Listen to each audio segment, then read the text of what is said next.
بسم اللہ الرحمن الرحیم۔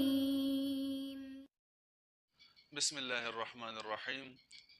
حضرت امیر المؤمنین سیدنا عمر بن الخطاب رضی اللہ تعالی عنہ نے 10 سال 6 مہینے اور 4 دن خلافت کی۔ خلیفہ دوم 26 ذی القعدہ 23 سنہ ہجری کو امیر المؤمنین سیدنا عمر بن الخطاب رضی اللہ تعالیٰ عنہ کے پاس ایک مجوسی غلام آیا، پارسی غلام، جس کا نام فیروز تھا اور اس کی کنیت ابو لؤلؤ ہے۔ اس نے شکایت کی اپنے آقا کی۔ اس کا مالک مغیرہ بن شعبہ رضی اللہ تعالیٰ عنہ صحابی تھے۔ تو اس غلام نے شکایت کی کہ اے امیر المؤمنین، میرے آقا اور میرے مالک نے مجھ پر بہت زیادہ ٹیکس لگایا ہے اور میں وہ ٹیکس ادا نہیں کر سکتا۔ تو حضرت عمر رضی اللہ تعالیٰ عنہ نے پوچھا کہ کتنا ٹیکس لگایا ہے؟ اس غلام نے کہا کہ 2 درہم روزانہ کے حساب سے مجھ سے وہ ٹیکس لیتا ہے۔ تو حضرت عمر رضی اللہ تعالیٰ عنہ نے پوچھا کہ آپ کیا کام کرتے ہیں؟ اس غلام نے کہا کہ میں حداد ہوں، لوہار کا کام کرتا ہوں۔ تو حضرت عمر رضی اللہ تعالیٰ عنہ نے فرمایا کہ لوہار کے کام کے حساب سے تو 2 درہم زیادہ نہیں ہے، بالکل صحیح ہے۔ اس پر اس غلام کو غصہ آیا اور نفرت کی ایک آگ اس کے دل میں بھڑک اٹھی، اس مجوسی کی۔ تو اس نے ایک خنجر تیار کیا۔ اگلے دن صبح فجر کی نماز میں جب حضرت عمر رضی اللہ تعالیٰ عنہ تشریف لائے اور صف درست ہو گئی تھی، حضرت عمر رضی اللہ تعالیٰ عنہ نماز پڑھانے کے لیے آگے ہو گئے اور تکبیر کہہ دی۔ تو یہ غلام گات میں بیٹھا ہوا تھا، مجوسی انتظار میں تھا۔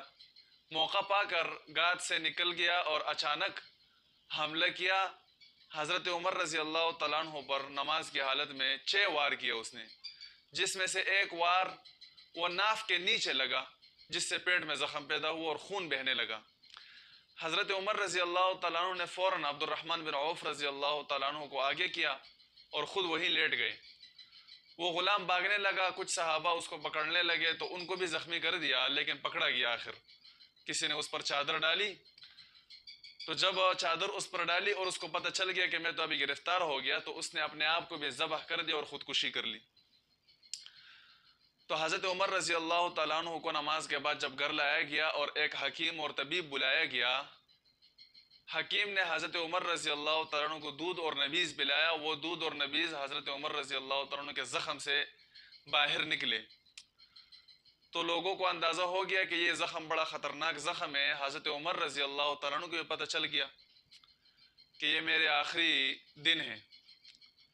تو اپنے بیٹے حضرت عبداللہ ابن عمر رضی اللہ تعالیٰ عنہ کو حضرت عائشہ رضی اللہ تعالیٰ عنہ کے پاس بھیجا کہ آپ جائیں ان کے پاس اور ان سے اجازت لے کہ آپ صلی اللہ علیہ وسلم اور حضرت ابوبکر صدیق رضی اللہ تعالیٰ عنہ کے پہلو میں مجھے دفن کر دیا جائے۔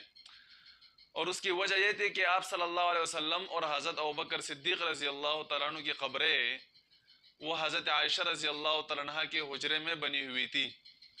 جب یہ پیغام حضرت عائشہ رضی اللہ تعالیٰ عنہ کو پہنچا تو وہ رو پڑی اور فرمایا کہ یہ جگہ تو میں نے اپنے لیے رکھی تھی کہ مجھے یہاں پر دفن کر دیا جائے، لیکن اب میں اس کو امیر المؤمنین کے لیے چھوڑ رہی ہوں کہ حضرت امیر المؤمنین عمر بن الخطاب رضی اللہ تعالیٰ عنہ کو اس میں دفن کر دیا جائے۔